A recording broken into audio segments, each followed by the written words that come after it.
overcome the Purify spells. It feels like a risky draft by Aura again. And the lineup rating does prefer EVOS too. What are your thoughts?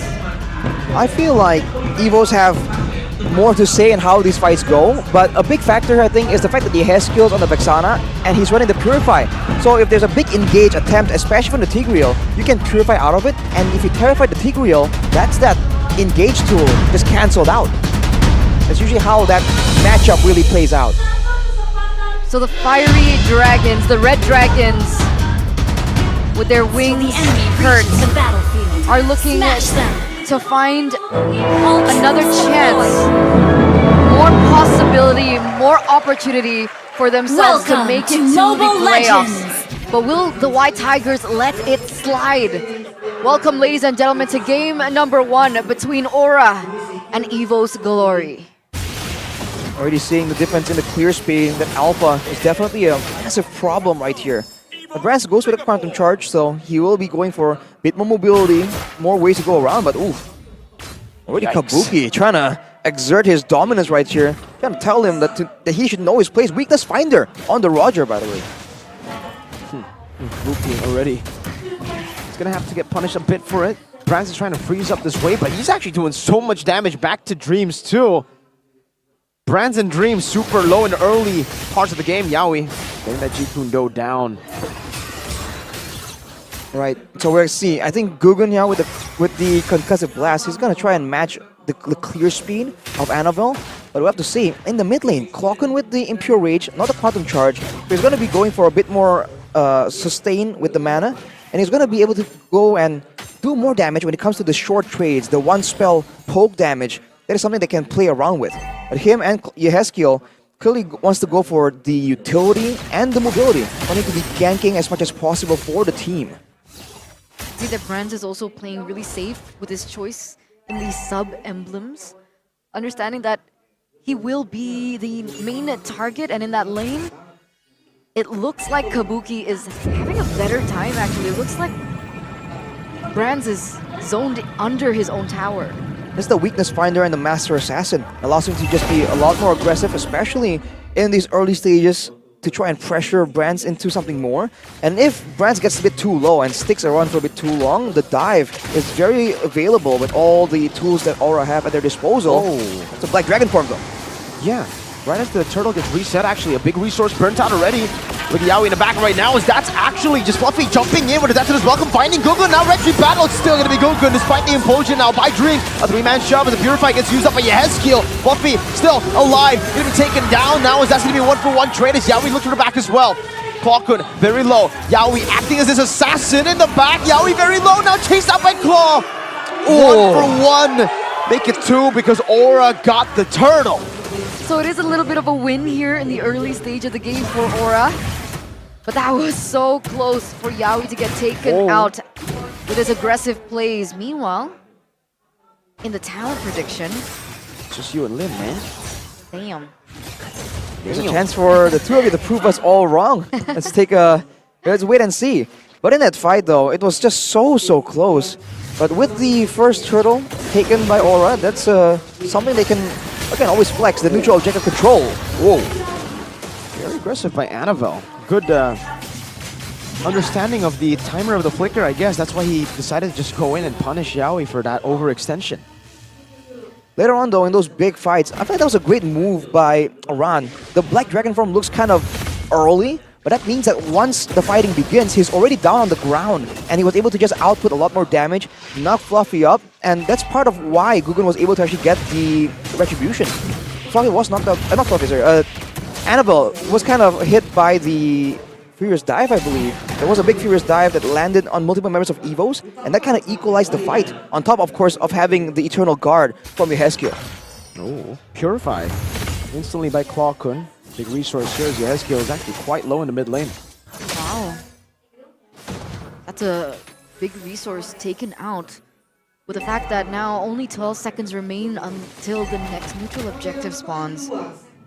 You can see Gugun already posturing, Annabelle as well. Both of these junglers are the same level. Can Gugun once again win out in the retribution battle? Although Dreams be able to hinder that. We've seen Dreams being able to try go for the implosion, but Gugun is still able to get something out of it. But the Black Dragon form, it's coming. With the reset and the way the Dragon into the Eternal Guard as well. They're just trying to burst him down now. Dreams implosion. And they find him. There with Spear of Alpha, Annabelle trying to go back in the fight, but Gugun just secures a neutral objective as usual. 2 turtles to Aura.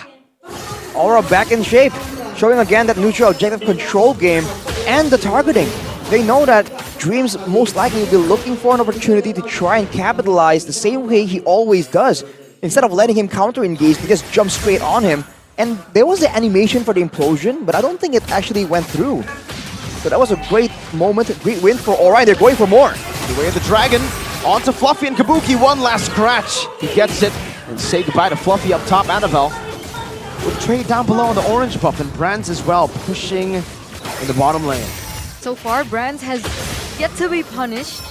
So that is still a concerning idea for Aura. Concealed Play does come through for Yawi, looking for something. But what really caught my eye was Yehezkiel's first item was Glowing Wand.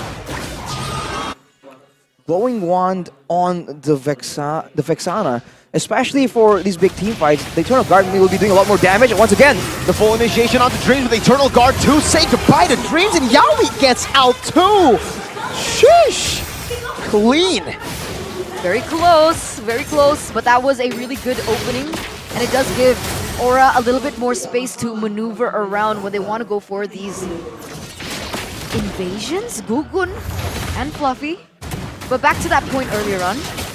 yeah, as we see here in the items, the magic penetration boots into the Glowing Wand. So Yehezkiel is trying to make sure that they're using the faster wave clear due to the Vexana's passive to try and make sure that they get the early potential, especially in these big fights.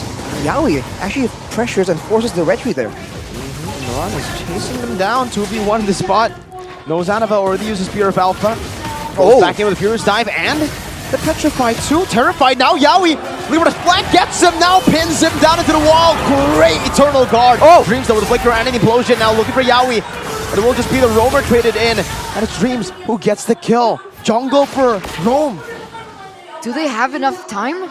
No, they don't. They don't have enough time to blitz the turtle. Blockin and Dreams are coming. Are they going to go for a crazy play? But it turns out Gugun is quick on it. With the help of the Retribution, he will be able to secure the next turtle. So 3 turtles already for Aura. A 2.3k gold lead. This is a great game for them. They just seem to really know what they want, right? Who they're targeting. Earlier it was Dreams, but in that sequence, it was Annabelle. And with him not being around, once again, Aura flexing that neutral objective domination. 3-0, and they're still the ones holding control because Yawi is just so active. But he's not the only one that can really be making plays on the map. Every time his flicker is up, he just looks to make plays. So 5 seconds now, 4, counting. It's his redemption arc from the last... Up against Bigatron. From the last time he used the Cho, a lot of eyes were on him because of that small mistake that he made that eventually kind of snowballed into the end of Aura in that particular game. But here, he's been able to give a lot of information, give so much space, open up opportunities for his team, finding those assists to facilitate Kabuki, to facilitate Yehezkiel and the rest of the other members to be ahead in this way. A 2k gold lead, it's not as large as an Aura fam would want, but it's definitely there. But up until this point, no one has shut down Brands. Well, the large majority of this almost 3.k gold advantage for Aura is actually in the hands of Kabuki. He's standing currently at 7,000 gold, and Brands not exactly shut down completely, but he's only staying on 5,000 gold. Kabuki now with the 3-item power spike, Windtalker, Endless Battle, and the Malefic Roar. We're still seeing a huge number of different combinations on the Roger. And for Kabuki, this means that he has a good balance of burst damage, but also healthy amounts of DPS when he's left alone, just 3 hit in the fights. But now, you can see Yawi's looking for an opportunity to perhaps take down Clockun. Clockun has the Purify though, and it's still up, so it needs to be baited out if they want to go for it, but Welcome. Used up with the Flicker too, but it's only onto the Roamer. That might just be worth it still with the Eternal Guard connecting. 3 ults from the side of EVOS and a flicker for the roamer. It seems like Aura are happy with that trade actually. They'll go straight for the Lord and control it with its resource advantage. Nope, they reset it. They don't wanna. Oh, with a man disadvantage, they don't really feel like they want to be just going for a straight up fight without Yawi just being an extra factor, an extra thought in the back of the players of EVOS' minds. So far, both teams just seem content doing so, but Brands, in the meanwhile, has taken the topside turret, so EVOS are getting a lot more value from this sequence of events. This. They're going to try to commit right now onto the Lord Gugun, trying to get some space. Implosion into the Detonus Welcome now in praises. And Gugun! Still with a red tree, despite all of it, just thrown at him. Now it's away the Dragon to lock dreams down. Yawi still able to flicker around as Annabelle looks for the chase.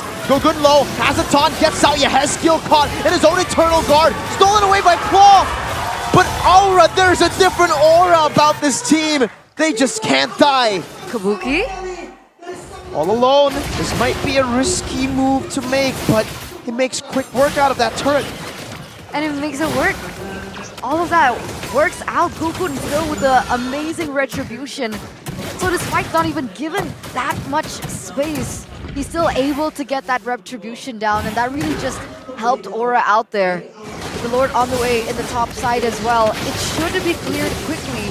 The question is what Aura are able to do with that time given to them. Looks like Kabuki's eyeing for that bottom side turret. I also want to say earlier, what they can do is they can send Yawi deep into the jungle to potentially wait for a moment. But no, they back out of it right here. And they go for just the turrets outside. Egos don't really have the same kind of solo power, so they're forced to stick around each other. That's a great swing of momentum for Aura. And with the great Dragon Spear completed for Kabuki, he's going to be very dangerous in these fights if he isn't prioritized and controlled. Ooh, we had a sneak peek into a game fun fact. Hey, okay. About this roamer. Throughout his career since MPLPH Season 6, Yawi has used Cho a total of 52 times with a win rate of 55.77%. You want to know his M4 Cho win rate? What's his M4 Cho win rate? 100%. Wow. Wow, Yawi! Baits out the Detonus Welcome and the Flicker as well. Doesn't get him to the wall and the Eternal Guard comes down. But EVOS get the pick, Aura get nothing. But the fact that they are able to consistently, Aura are able to consistently bait out multiple ultimates every single time Yawi is just available to make something happen, certainly plays around, a bit of a mind game for EVOS for sure. And now, EVOS seem to see an opportunity. It goes straight for a play in the orange buff. And also the mid lane though, knowing that Yawi won't be able to be making plays, and they're sending Brands to just get the much needed farm it requires. He's at a 3-item power spike at this point with the Demon Hunter Sword already completed. He has the steel leg plates and he went for the physical defense boots, warrior boots as well, to ensure that he can really hold his own when he's dueling perhaps against Kabuki later on in the game. Oh no, Clocken with the Divine Glaive.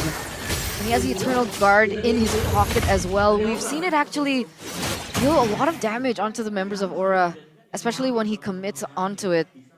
And it's been a big problem. 2-0-2 so far for Clocken. And the rest of the members are actually doing quite well. Brands 1-0-1. This still can go either way. Now with the next Lord coming up though, this is usually the one that's going to be a bit more impactful. And with Aura already clearing out the majority, well not the majority, but a lot of towers already for EVOS. If they can get this one, this could be the one they can use to really crack open the base immediately for the side of EVOS. So they're going for it, and Fluffy's the only one in the vicinity. What a nature for Brands though. Gukun level 14, by the way. Her Annabelle was level 15. Falcon, going forward now with the conceal as well. Yawi just goes in. This is welcome, but he bought enough time. Dreams can't really go for anything. Good, my goodness. Cannot fail with the retribution in the back line. Oh, it's a petrified, a furious dive. And look at Kabuki just going in, and Yawi finds away the dragon to ultimately give Kabuki the maniac. What? Wow! After everything that has been thrown at him, a lot of people have said that he is the weak link in Aura, but he picks up a maniac in the 14th minute of the game, and look at it steamroll. Dreams, the only one left standing. And they're gonna go straight for the base. They don't care about Dreams. They'll try to shatter EVOS Glory's dreams this time round with a 14-minute end. And the game number 1 will be led by the Red Dragons.